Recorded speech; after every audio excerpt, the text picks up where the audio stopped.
Hi, everyone. Thank you for joining us. I'm Michelle Allendoerfer, APSA's Senior Director of Teaching and Learning. On behalf of APSA, I'd like to welcome you to this webinar on the 2024 election.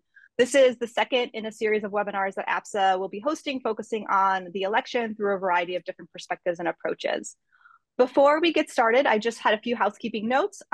First, we ask all webinar participants to adhere to APSA's Respect campaign. The Respect campaign encourages professional respect by and towards all APSA event attendees and participants at all times. Respect stands for respectful, equitable, safe, professional, and ethical conduct towards all. The APSA Sexual Harassment Survey Report, Anti-Harassment Policy, and Code of Conduct address the importance of facilitating a climate of respect at all APSA events. And you can learn more about the Respect campaign and the Code of Conduct on APSA's website. We will be recording this event and making it available on APSA's website shortly, and you can enable closed captioning using the menu option. We are fortunate today to have with us an incredible panel of experts to discuss how they are analyzing this upcoming election. Going in alphabetical order, we have Dr. Julia Azari, who is a professor in the Political Science Department at Marquette University. Her research and teaching interests include the American presidency, American political parties, political communication, and American political development. Dr. Andra Gillespie is an associate professor in the Department of Political Science at Emory University. Her courses and research cover African-American politics, particularly the politics of the post-civil rights generation of leadership and political participation. And Dr. Michael Tesler is a professor of political science at the University of California, Irvine. His teaching and research focus on public opinion, racial politics, elections, political psychology, American government, and quantitative research methods. So thank you all again for being here. I'd like to start off with introductory remarks from each of our panelists, focusing on what are the key factors that you're watching in this election cycle. And we'll go in alphabetical order. So I'll ask Julia to start. Thank you. Sure. Yeah. Thank you so much for inviting me to be on this amazing panel. So I really have just sort of two kind of questions or frameworks that I'm looking at this point. I still feel like it's both relatively early and sort of unusual enough in this election cycle that I haven't quite landed on what I'm looking for. But there's kind of two questions that I've been pondering. One I've been pondering for a long time, which is the extent to which the Biden campaign is able to frame the election in a prospective way, focusing on what a Trump presidency in a second term will look like. And on kind of the flip side of that, how the Trump campaign might be able to frame the election in a retrospective way, making it a referendum and a framework more familiar, I think, to most of us in political science, making it a referendum on the incumbent, on the Biden presidency, and on these various sources of political and economic and social dissatisfaction. So I'm kind of looking for signs that either of those frames is emergent, that the campaigns are doing what I anticipate that they will do, and also evidence that these frames are sort of taking and landing with the electorate. And of course, I think we're really only beginning to be in the time frame where people will pay attention. The other thing, if I can just say briefly, it's a much more new idea that I've been contemplating, which is the idea, this is kind of a post-Trump verdict idea. The idea that attitudes about Trump are baked in and attitudes about Biden are variable. I don't know if I really think this is true, but I'm sort of looking for evidence that either supports or refutes this hypothesis. And I think in some ways it kind of makes sense, that Trump is, such a sort of in-your-face and polarizing figure. And Biden was selected, I think, in large part in 2020 for being the opposite of that, and for being a kind of more ambiguous political figure that can absorb a lot of different perspectives, and also kind of being a generic presidential politician, and also a sitting president, I think, having absorbed kind of a lot of different political conditions. So again, I don't really know which of these things are true, but these are the sort of hypotheses that I'm working off of to look at evidence that is either consistent with these or that tells us a different story. Okay, great. Thank you so much. Andra. Sure, thank you. It's funny, I'm updating what I'm going to say in light of what Julia said. Looking at the 2016 election, like if we learned anything from 2016, it kind of blew up our understanding of implicit and explicit primes and how they worked and caused us to rethink that. And I think you're definitely on to something when you're talking about retrospective voting. And I certainly have to think about that as I present that to students coming up this fall in terms of thinking about, look, here's what we've always thought about this. What does it look like in a context where you actually have retrospective knowledge about both of these presidents in terms of how you're thinking about it. And I think very much related to that, memory, nostalgia, and knowledge are actually something that are really important in the election, because we've seen sort of in public polling already that there are people who don't remember the same things I remember about the previous administration, or they're placing things in the wrong time period. And I think we do need to figure out what's going on there. The things that I'm paying most attention to are voter turnout, because I think that in a highly polarized environment, there are very few undecided people. And so who wins this election is really going to come down to who gets their people to turn out to vote. And in particular, I'm thinking of the demographic subgroups and constituencies, because there's been a lot of discussion about them going on. And right now, there's been a lot of discussion about the partisan voting behavior of people of color, Black and brown people in particular, and Black men. And I'll go off on my soapbox later on in the program about why we're getting all of this stuff wrong about Black men in particular. But I do think turnout matters. And I think for Democrats, what is more concerning is not the sort of marginal defection of some people of color, but it is the wholesale depressed turnout of groups that would likely vote Democratic if they were to show up to vote. So I'm certainly going to be paying attention to that. The other thing that I'm still thinking through in terms of operationalization is the role of mis and disinformation. So we've been thinking about this for the last couple of years, but what does it mean when people are getting their news and their information from these ecosystems that are not actually being regulated by professionals, where people are saying all kinds of things and taking it out of context? And how does that actually influence voter behavior? And I think that that does have implications in particular for race, ethnicity, and politics, because there may be people who are not subject to the same type of socialization that we have historically theorized in the past, and that might be having an impact on some of the things that we're seeing. And I think it's just an impact of, is it marginal, or is it actually going to be really predictive of something? Great, thank you so much. And Michael? Thanks so much, Michelle, for having me. It's an honor to be with Julia and Andra. A lot of my thoughts echo prior comments in terms of what I'm looking for. So one of the things that I'm looking for most is, where is the playing field going to be in terms of salience of issues and candidacies? And Julia touched upon this a bit in terms of who is the election being framed as in terms of Trump or Biden. And one thing we found in the 2016 election, and I assume something would be similar for 2024, is when Clinton was the focus, at least in the news, those were the only times when she was losing or when the polling was very close. And so how much can the campaigns make it a referendum on the other one? One figure from exit polls in 2022 that was pretty remarkable was that Trump was basically as central in people's minds, at least as far as you can trust what they say in exit polls, in 2022 midterm voting as Biden was, which is crazy that an outgoing president would factor into midterms when midterms typically turn on the incumbent president. And so that's one of the reasons why Democrats overperformed the way they did. I'm also going to be looking relatedly at Biden's approval rating, and particularly his approval rating among Democrats. And this gets to a point Julia touched upon in terms of Trump's support being fixed and Biden's being variable. One area you see this particularly strongly with is Democrats. So Trump had about 90% approval rating throughout his entire presidency among Republicans. It's completely flat. And Biden's has been variable. And right now it's only about 75%. And so can Biden get his approval rating up 10 points with the 40% of the electorate who's Democrat or Democratic leaning? That strikes me as very feasible, and it's something he needs to do. Right now, he's got a 38% approval rating. If that holds, he'll be forecasted to get about 47, 48% of the two-party vote. If he can get that closer to the 42, 43, 44 range, I think that will put him in position to potentially win. And then lastly, we'll talk about this more when we talk about issues. Where is the playing field going to be in terms of issues? And one thing that Democrats had going for them in 2020 is there's really only one issue Trump was advantaged over. Biden was a big issue of the economy. But COVID, race relations, even immigration, Biden had significant advantage.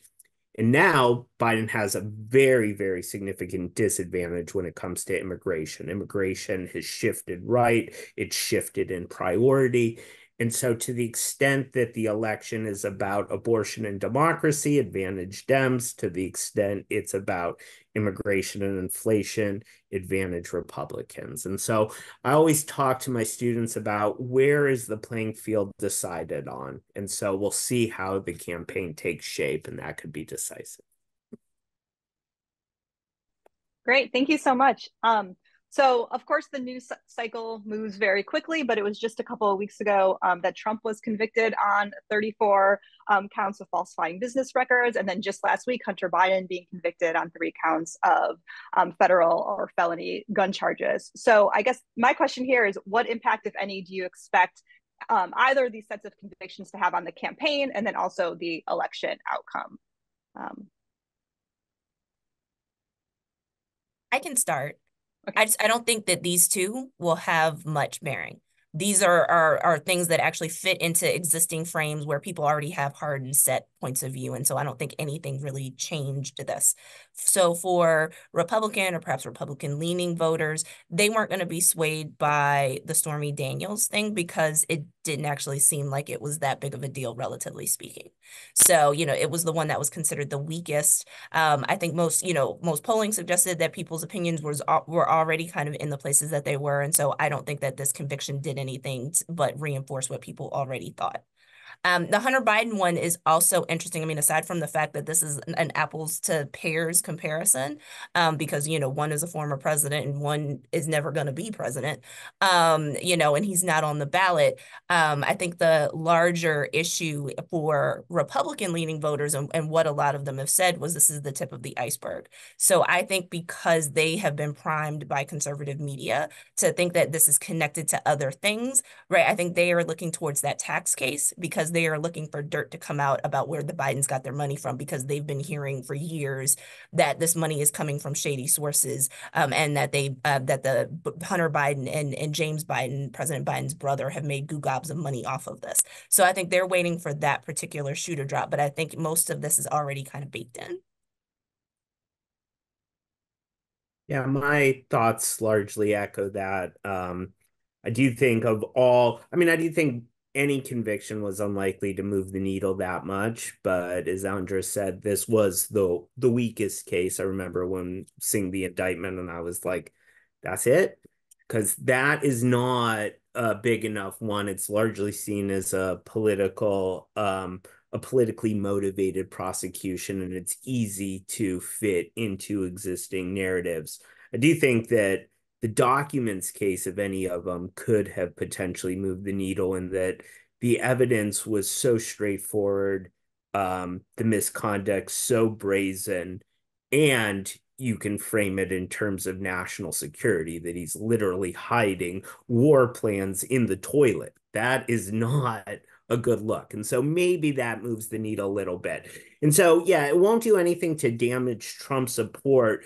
The only question is, can it then be used in such a way? One of the things that my comments will touch upon a lot is that this soft support for Biden, that Biden has a lot of low-hanging fruit that he can activate. And is this another reminder of Trump is so unfit that it helps bring some of this low-hanging fruit that's been disaffected by lots of things that Biden's done, but at the end of the day is the alternative so frightening. And this is in a lot of ways how Trump won in 2016. Not that there were a lot of people in the Republican Party who were concerned about Trump, but at the end of the day, it was framed in a way that the alternative is so much worse that I will hold my nose and vote for Trump. And can something like this be used in a similar way to make it that Trump is so objectionable that even though I don't like Biden, I'm still going to hold my nose and vote for him? I want to add just maybe sort of a different frame. I think this is all largely true, and this is not going to make a huge amount of difference. But I think there are there are clearly some people who are undecided or who are not strong partisans but are going to vote. And that group of people tends to decide the election.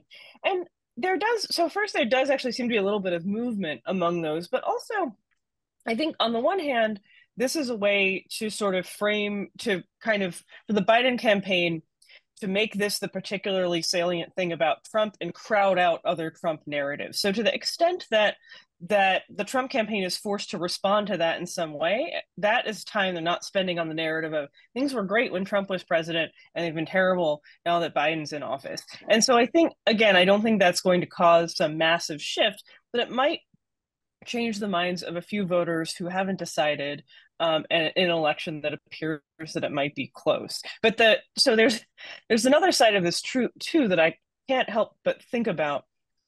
Thinking back to in 2016, some of the general election debates and Hillary Clinton really going hard on this idea of Trump is unfit. And I think that what we've actually learned is that the unfitness frame is really not terribly effective. I don't fully know why that is. It might be mostly about partisanship. It might be any number of other factors. It might be the sort of story that people want to hear a more positive prospective narrative, or that's necessary to pull the Democratic coalition together.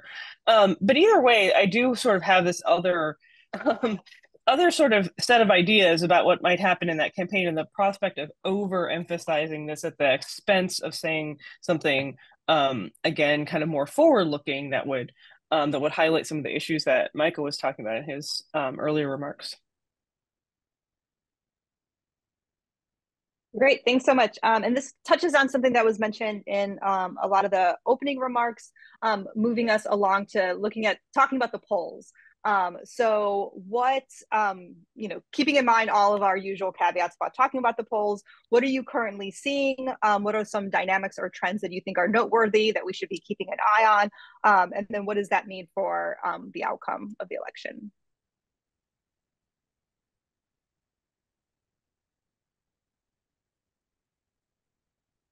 Who wants to jump in first? All right, I'll go. In terms of polls, the polls are, well, one thing I do expect is the polls to be a little better than they were in 2016 and 2020. Potentially even could overestimate support for Trump if a lot of pollsters have fixed what they did in 2016 and 2020 by waiting on retrospective vote choice.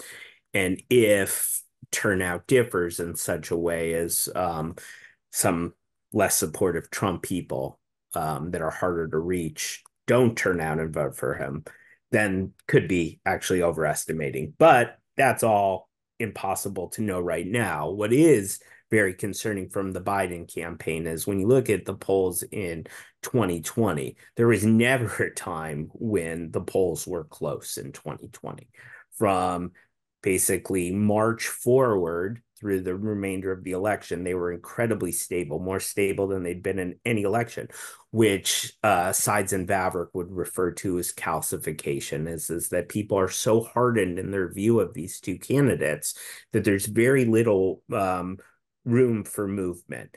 And so that's particularly concerning for Biden, and that he was up by basically 6 to 9 points throughout the entire summer and fall campaign.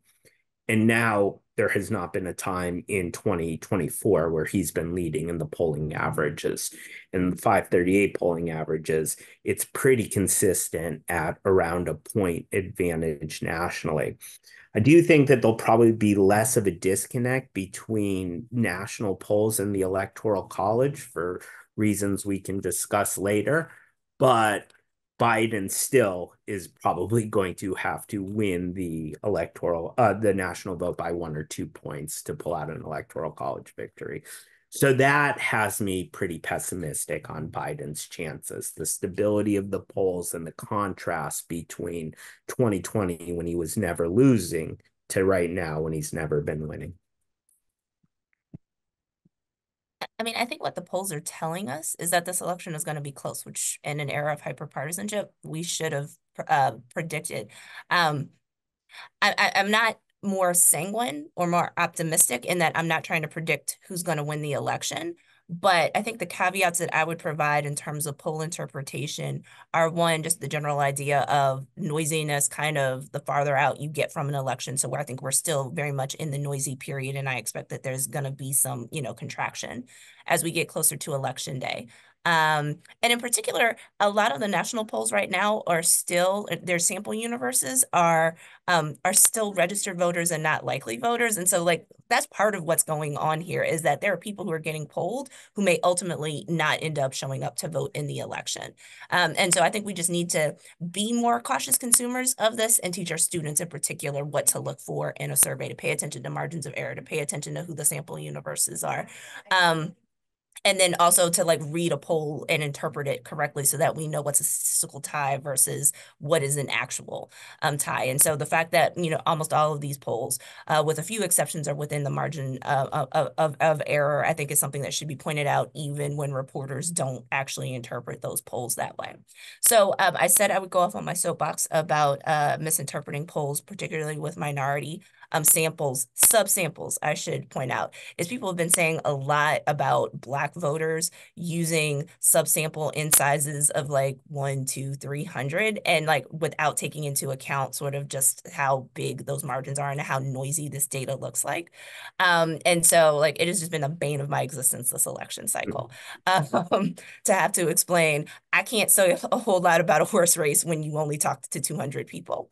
Or if you want to subsample out Black men, right, we're starting to like look at like things around 100. It's like, all right, everybody kind of needs to calm down. And again, we're talking about samples of, 100 or 200 registered voters and not likely voters. This is not to say that Donald Trump may not increase his vote share by a percentage point, or two. He did by 3 in the 20 from 2020 compared to 2016. But like, this is not, as far as we know yet, a realignment of Black voters away from the Democratic Party. Like that narrative is still the case. And I just want to be honest with people, and I have been honest with people, that it's going to take us a couple of decades before we start talking about some secular realignment of Black voters. That's just not the story yet. And I think people are getting ahead of things, a lot, much to my frustration. I want to strongly second everything Andra said about the kind of getting lost in the crosstabs and the subsamples as the bane of my existence. And the only thing I really want to add to that is the same is true. I think this is particularly important to pay attention to with minority voters, as she says, but also the same is true with younger voters. And I did recently see pollster Ken Goldstein doing a kind of presentation about what happens if you look at different types of samples of younger voters, sort of refuting this idea that Trump is winning among young voters, and kind of highlighting that might be an artifact of the particular ways that the samples and the pulling out of those voters. So I think it's the same thing. If you see a poll result, you see a group that has been pulled out of a particular poll, and that seems implausible, it may be. So I think that's one of the most important caveats. I guess the last thing I would add to that, as I'm speaking to you from Wisconsin, one of the kind of ground zeros of competitive voting, is that this is going to be especially true when you start to then look at state samples. And that's really where the election obviously will be fought because of the Electoral College. So if you really want to know the answer of how is this going to come down to Black men in Milwaukee, or how is this going to come down to young voters in Michigan, we may not have a satisfying answer to that question in advance. We may not have one in retrospect. And I think that's one of the things that's been really frustrating about this cycle, is that the answer that people want about who is going to win is really elusive. We know that it's going to be close, and we know that there are a lot of different groups in the United States that have many different factors they have to weigh in their voting decision. And that doesn't carry us over that finish line of knowing who's going to win. Thank you so much. This next question kind of Michael started touching on in his opening remarks as well. So there are, of course, a lot of really big issues that are weighing on voters' minds. So what do you see as the big issues that are going to be mobilizing voters and really being relevant in this election cycle?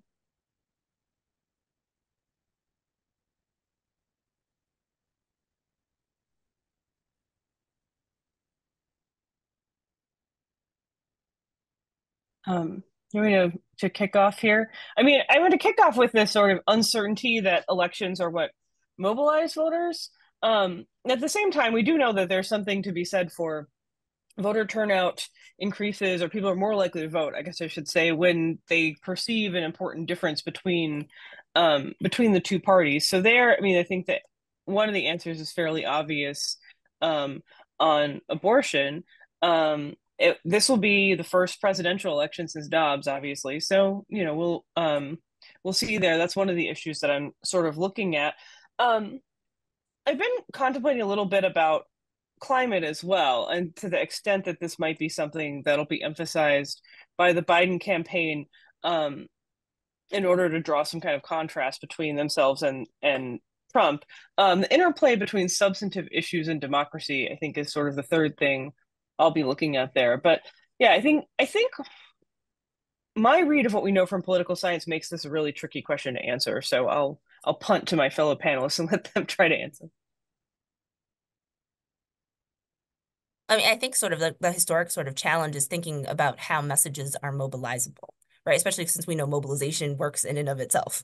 But there are certain issues that are certainly top of mind, and I think issue advantages matter here, as Michael said.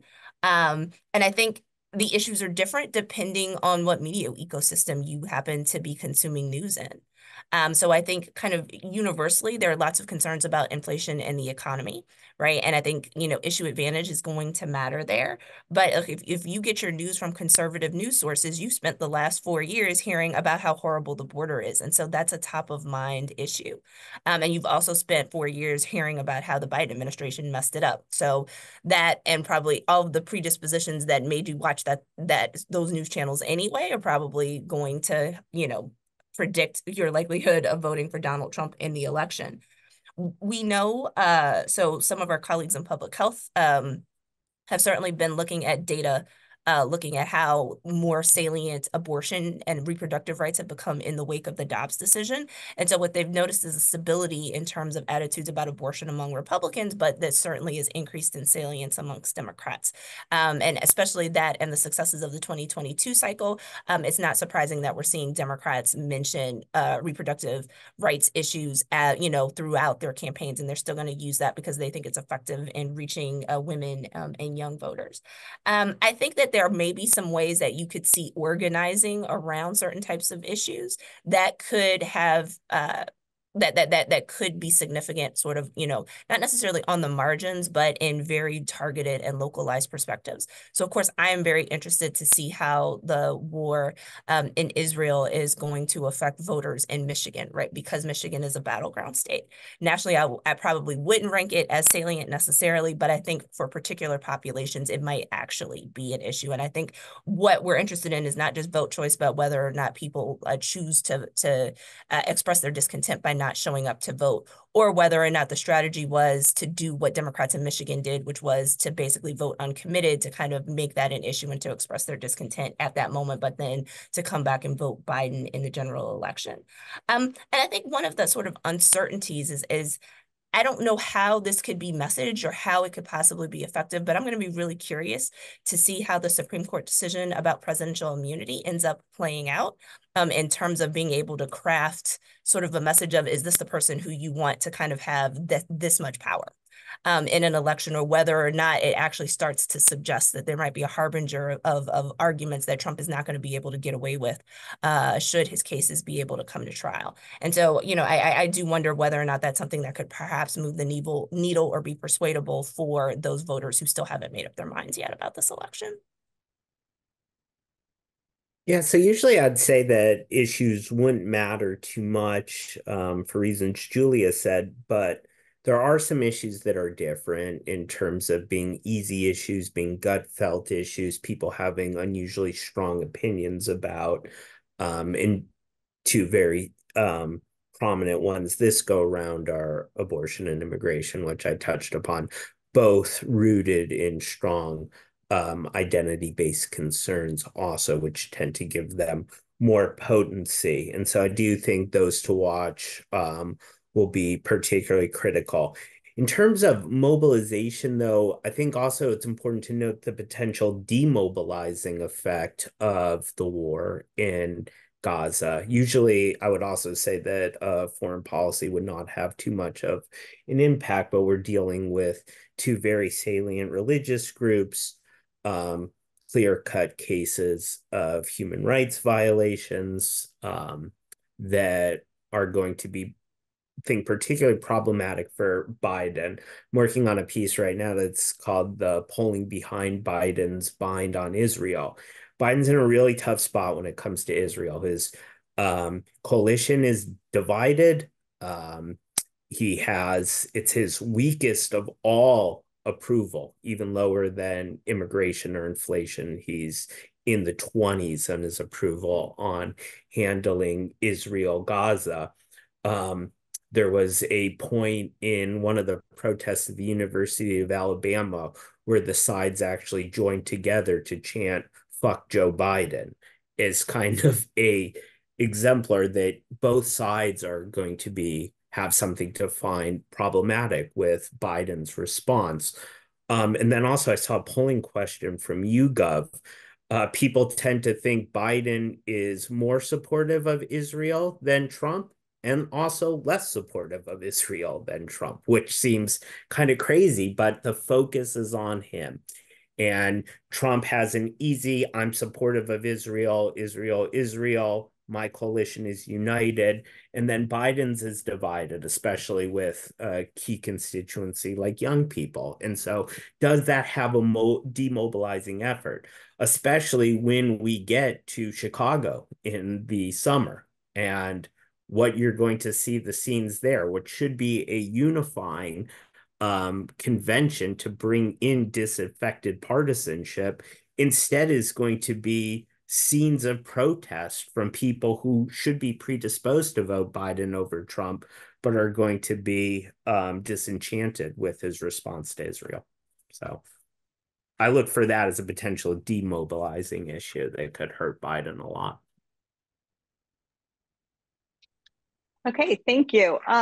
So seeing as this is going to be a really closely scrutinized election, what are you paying attention to in terms of things like access to the ballot, early voting, mail-in ballots, and how these are going to affect people's view of the legitimacy of the election? Well, I think those who are inclined to think that the 2020 election was illegitimate are going to be skeptical about elections regardless of what happens.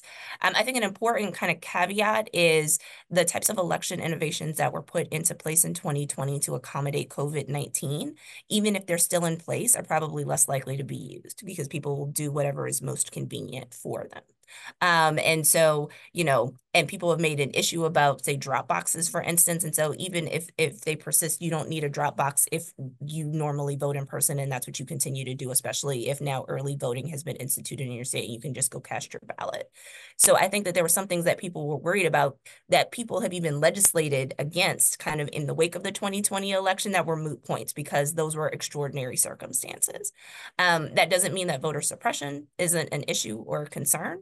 And so, I think the big question for 2024, and we've seen some evidence of it kind of in midterm elections and other elections that have happened since then, is what are the impacts? And these are the big questions. What are the impacts of laws that were in place to respond to the 2020 election? And are they going to have an impact on sort of lowering voter turnout in areas where they're affected? And so I think we just have to wait and see what's going to happen there. But I expect that the people who, are really sort of, rallying around sort of voter integrity and election integrity are people who are not going to be persuaded by evidence. They're just mad about 2020.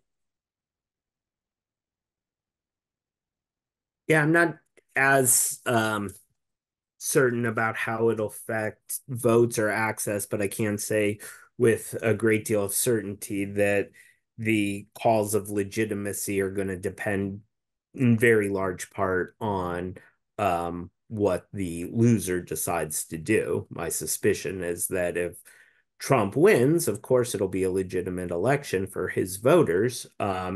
And then the question becomes, what does Biden do? If Biden says, I concede this was a fair election that I won, I assume that most Democrats are going to accept that.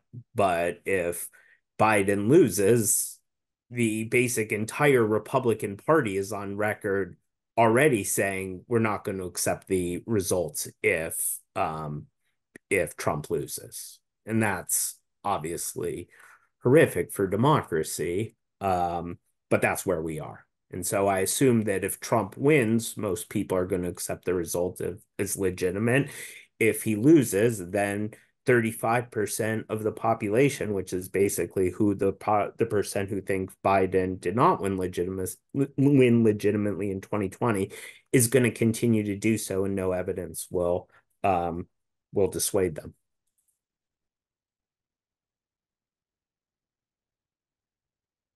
Yeah, I don't have a lot to add. I think that's right. I think elite partisan cues will be a much more important factor than any of the actual voting procedures. And there's evidence to suggest this with voter ID laws that, for example, that adopting voter ID laws doesn't make people any more confident in election results or election integrity. Great. I wanted to shift a little bit from the presidential race to the congressional races, and first ask to what extent you expect to see or are already seeing candidates for House and Senate either aligning themselves with Biden or Trump respectively, or distancing themselves from the top of the ticket. And I guess what are some of the strategic decisions that you think candidates are making, and how have you seen those, or do you expect to see those play out?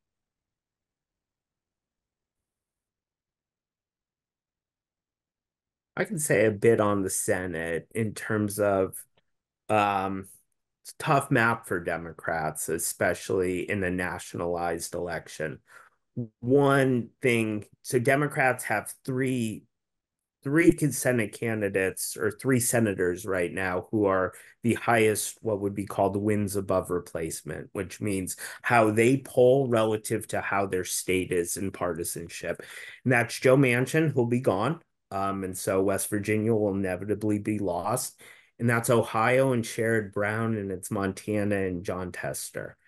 And so if you are Sherrod Brown and John Tester, who have very good chances of winning re-election in a state that Biden will probably lose by double digits, then you are running your distinct message of your own brand and distancing yourself as much as possible from Biden. And I fully expect to see them, maybe even a Casey in Pennsylvania, do a similar tactic. I think for Republicans, they have really no choice but to embrace Trump, because if you don't embrace Trump, then you get the consequences, which is him saying nasty things about you and then softening your support. So that's where I see this to go. And also Republicans, the Senate map at least is advantaged for Republicans. This is a map where Democrats, won some Republican leaning areas because 2018 was a very pro-democratic environment. So given that, I think you'll want to see a lot of Democrats in these more marginal seats distance themselves from Biden. If I can be weird for a minute and say that in some ways I think this dynamic is more ordinary than not. I think congressional candidates always have this sort of weird tension between wanting to affiliate themselves with the presidential candidates in some ways and also separate themselves in other ways. That's obviously linked up with how popular the presidential candidates are. But I think it's always kind of been this dance of the national and kind of denationalizing forces. And certainly the Democratic Party has a lot of practice at being denationalized. This is in the most probably ideologically consolidated Democratic Party we've ever seen, even with these major differences that we've talked about. I can also say, so I mean, I'm again coming from a state where we have probably the most divided Senate delegation from one state, I think, in the history of the country, with Ron Johnson and Tammy Baldwin. And both have played with this dynamic in different ways. And Baldwin is the one who's up for re-election this fall, so I will mention her, the first ad I saw for Tammy Baldwin was talking about how tough she'd been on China. This isn't exactly distancing herself from Biden. Biden has also adopted some of these stances. She didn't mention Biden, obviously. But I think, she has been someone who's been a very consistently liberal Democrat, but also sort of shied away from nationalized issues and emphasized her work that's specific to the constituents that she represents here in Wisconsin, and particularly this sort of conventional Democratic labor constituency. And I think that's, it's just sort of an example, but I think that this is probably true for some Republicans as well. This is different in a deep red state or a state where Trump is really popular, but I think Republicans will potentially be a little gun shy after 2022, and want to affiliate and tie themselves to Trump in some ways, but also distance themselves, particularly in a more competitive state, distance themselves from some of the less popular things like the election denial. I think election denialism was not an electoral winner for Senate candidates in 2022. So I think what I'm looking at is for a more complex dynamic going on there for Senate candidates and even for House candidates and further down the ballot. Well, I don't have much to add to that except I think to point out, sometimes I think Republicans underestimate the impact of the personal vote, which is sort of my way of talking about kind of uh, Democratic candidates overperforming the president. And so folks who have a track record sometimes can do better than their incumbent president, and they should lean into that. I think there's more latitude for Democrats to do it. There's less of a penalty from the national party from getting away with that. The issue is that Trump enforced discipline seems to want to bring people in line. And so the place where we could be looking for something like that would be, for instance, in Maryland. And so the idea that Larry Hogan, has been threatened by folks aligned with Trump for, even suggesting that he accept the verdict in the hush money case, right? Even though this is a state that is decidedly Democratic overall in its orientation. And he has a winning track record and formula in the state of being able to craft a message that can actually appeal to Maryland voters, right? So, if party structures were normal and strong, you would let somebody like Larry Hogan be Larry Hogan in Michigan in Maryland because that works there. But I think it becomes a question of, is the party so Trumpified that they won't actually sort of create a craft and winning strategy? The other thing that's to think about, especially in terms of congressional elections, and we're still in primary season, so we're seeing some of this at play here. We'll see some of this tonight. For instance, so if we look at somebody like a Bob Good, in Virginia, does not kissing the ring actually end up costing you electorally? And I'm looking at the timing of Donald Trump's endorsement of his opponent, which I honestly think is a little too late, right? And I think Trump has a habit of sometimes just looking at, okay, who looks like they're ahead right now, and then I'm going to co-sign that and then take credit for your win later. And I don't think we've studied that enough, but that's definitely something, I think a question that might be fruitful to kind of look at going forward. So that I'll stop there. Great. One last question that we'll move on to. We've gotten a handful of audience Q&As. I was going to ask what Senate and House races you're watching most closely, and I think you've touched on that a little bit, but I also maybe wanted to tie this back into the Electoral College as well, and maybe what states are you really maybe paying attention to?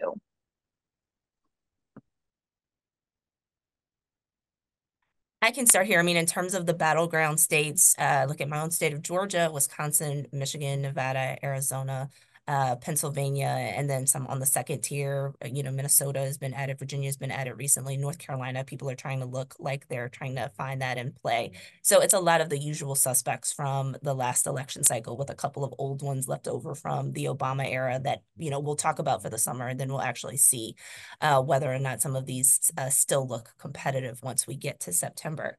As far as congressional or Senate races, I'll start with the Senate. The Maryland race is fascinating for me. I'll also pay attention to Michigan and Wisconsin, but as somebody who studies race and politics, I'm interested in particular in states where candidates of color are on the ballot. So Arizona is certainly important. Delaware, also Maryland. I'm not necessarily interested in them because the outcome is undecided, because in some of these races I have a pretty good idea about like who's going to win or who's going to lose. But I'm interested in the self-presentation of the candidates of color and whether or not they over or underperform relative to other candidates in statewide elections. And then as far as the congressional races are concerned, I didn't always think that districting mattered as much as it did, but I'm kind of now convinced that gerrymandering is a terrible thing. I was in the ideological sorting camp, and now I'm like, okay, yeah, now putting your thumb on the on the balance actually, does have more of an impact. So primaries are more interesting to me. It's also, I have just graduated a student who wrote a great dissertation on primaries. And so ones I'm interested in that are coming up soon, in particular are in New York. So thinking about the Bronx and kind of those north suburbs. So Jamal Bowman in particular, right? Because I think it becomes a question of whether or not he's the first member of the squad to go down. Be paying attention to Mondaire Jones and looking at some of these races where we might be seeing some, changes, right? And I think it becomes a question of our legislators who are perceived as being more ideologically extreme, like what is their shelf life and whether or not there is a shelf life on them that I think I'll be paying attention to, not just this cycle, but probably also for the next couple of cycles.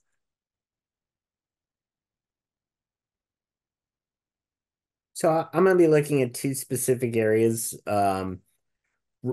Not surprisingly, one being Rust Belt states for both Senate and Electoral College, Pennsylvania, Wisconsin, Michigan, Ohio for the Senate race, not for the presidential race. But then I'm really interested in both the Electoral College and Senate races in Nevada and Arizona. Those both could potentially be decisive. Biden has a very, very narrow path to win the presidency without Arizona and Nevada, but that would likely require him to win Nebraska's second congressional district and get exactly 270 electoral college votes, which would be quite a thing in and of itself.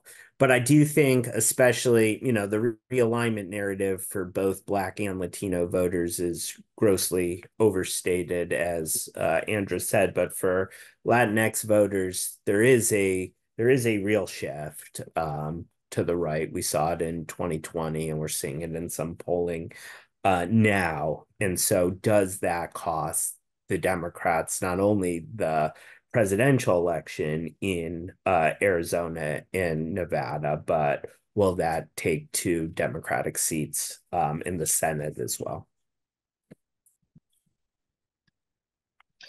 Yeah, I've relatively little to add here. I'm inundated with what's going on here, and so we've got lots of exciting things to follow. But I was surprised when I listened to the 538 podcast introducing the presidential model that Wisconsin wasn't the tipping point state. Maybe I've developed sort of a state ego from living here for so long.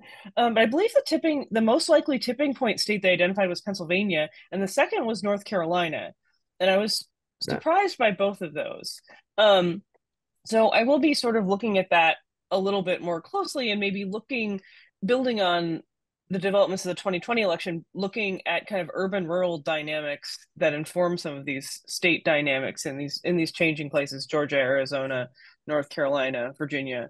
So that's my attempt to tamp down my Midwestern ego. Great, thank you. We have time for a couple of our Q&As from the audience. The first one, I think, brings us a little bit back to some of the sort of points people have made about turnout as well. So the question is, to what extent are we reaching a turning point where we must no longer assume voters respond rationally to events and campaign messaging? Are voters so entombed in their own enclaves and echo chambers that only reinforcement and mobilization strategies can work?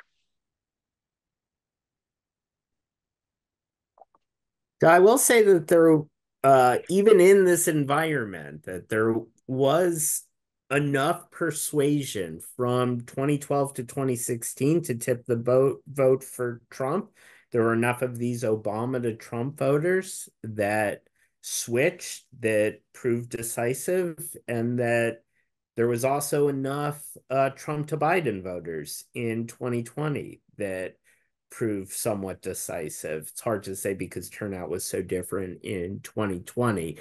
But, when I teach campaigns in my classes, I do talk about how a lot of the game is now mobilization, but you shouldn't completely dismiss persuasion, especially when persuasion of 1% of the electorate, 0.5% could be decisive. So that's what, persuasion's incredibly difficult now.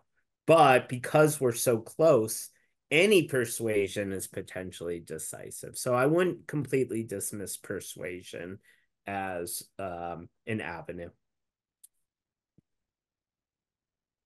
Just in reading the question, I think we need to rethink sometimes what we would define as rational.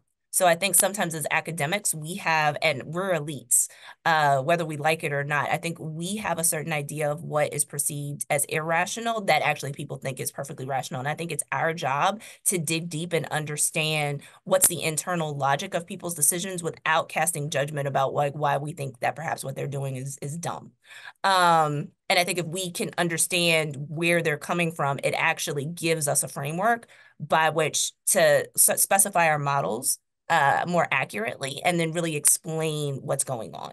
And then once we've done that, then you can cast all the judgment that you want. But I think sometimes we're not operationalizing stuff because we might not be thinking the same way that like the people we study are thinking it. And we need to talk to them a little bit more and understand better where they're coming from. I want to also sort of plug the potential of persuasion. I've been thinking about this a lot since reading Christopher Devine's book about campaign travel, as well as I guess, Sides Vavrik Tassanovich. Michael, I don't think you were on this paper, but it's a persuasion paper in the APSR recently. It focused on the role of persuasion on down ballot races, but it's just been kind of this I think sort of pendulum swing of evidence toward the potential for persuasion. And if I can use this opportunity to also promote a piece I wrote in Politico about a year ago, but it was after the Trump indictments came down, and I wanted to kind of push away from this idea that the only thing that happened in our politics is that we reveal things that are already fixed and true. I think there's evidence for a lot more shifting around, and so I do want to kind of encourage people not to overinterpret that kind of calcification evidence in a way that becomes demobilizing and sort of defeatist for the project of democracy. And I'm reading that into the question. These are my thoughts, not the question askers. Great, thank you. The next question, there was a recent article in the Wall Street Journal titled "Biden's Secret Weapon Against Trump: Older voters Republicans have carried seniors in every presidential election since 2000. Polls showed this year could be different." What's your sense about older voters?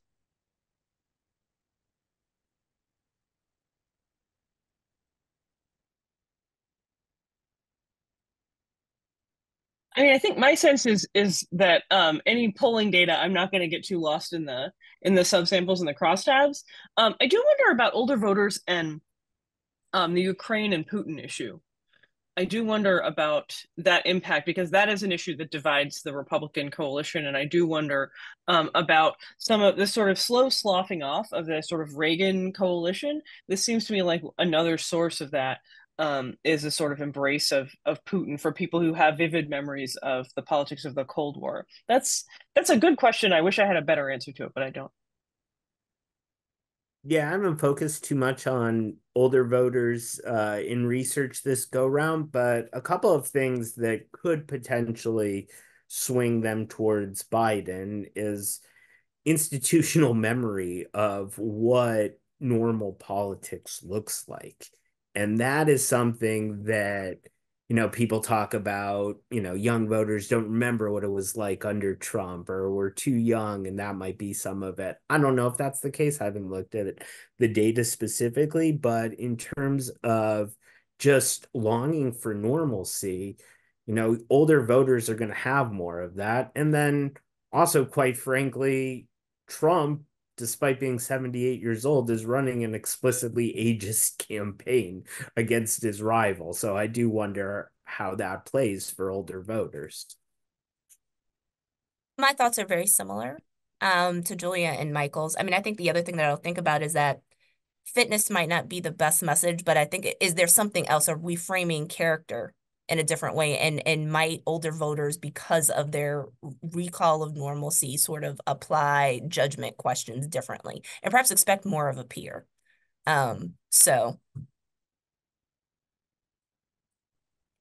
Great, thank you. I just wanted to give each of you like a minute or so, if you have any closing remarks, anything to leave the audience with.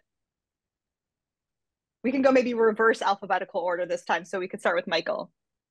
Yeah, I expect this election to be close and painful, and so that's prepare for pain. That's my takeaway. That's what I tell students. So my thoughts are similar. This is a base election, and so turnout matters. And so whichever side has the best mobilization operation, particularly in the battleground states, is going to be the one that wins. So I'm actually going to echo that it's going to be close and painful, and I think nowhere will it be, closer or more painful than where I'm at. So I feel that.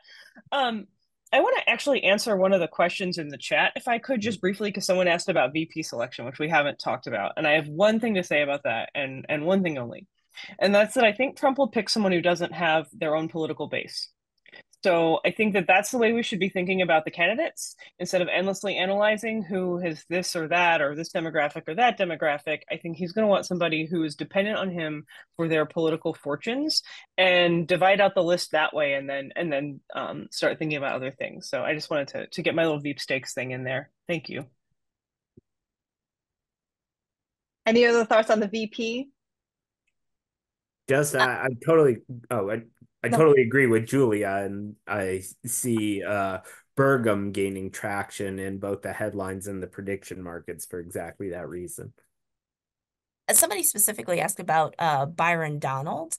I think there is going to be an attraction. I don't know how salient it is now. I would have said this more strongly in January or February for Trump to pick a VP who could more closely mirror Kamala Harris, because he plays tokenism, for lack of a better word, and trying to match up opponents. So I live in Georgia, where Herschel Walker got chosen because he was running against a Black guy, right? And because under no circumstance would you normally pick Herschel Walker, especially because he lived in Texas, to go run in Georgia. So so I expected that women and a person of color would likely sort of come to the top of the list. And there are still some folks who I think are strong contenders who are on this list. And so that, for me, even though I'm compelled by this argument that somebody who is kind of pretty blank like Doug Burgum could possibly make it in, but I think that this is the reason why folks like Elise Stefanik or Tim Scott or Byron Donalds, I would say amongst the African-American contenders,